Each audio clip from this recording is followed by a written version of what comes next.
Welcome to Luca is a Billionaire, where the only thing I invest in is your answers.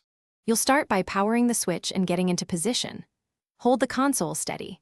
Press the small release button on the back of the Joy-Con, then slide the controller up and off the rail. Once removed, visually inspect the rail and connector for lint, sticky residue, or bent pins. Clean with a soft brush or compressed air if needed.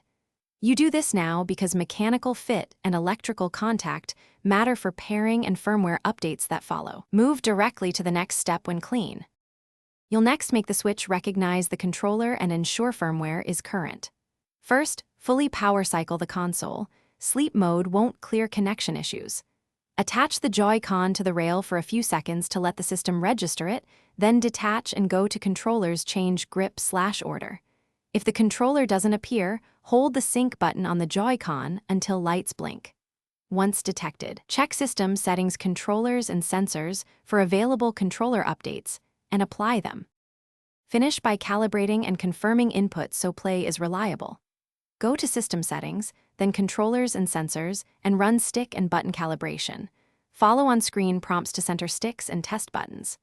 After calibration, apply any controller firmware updates and reboot the console so changes take effect. If you still have problems, resync by holding sync, fully charge the controller, or connect via USB to rule out wireless issues. If drift or hardware damage persists, consider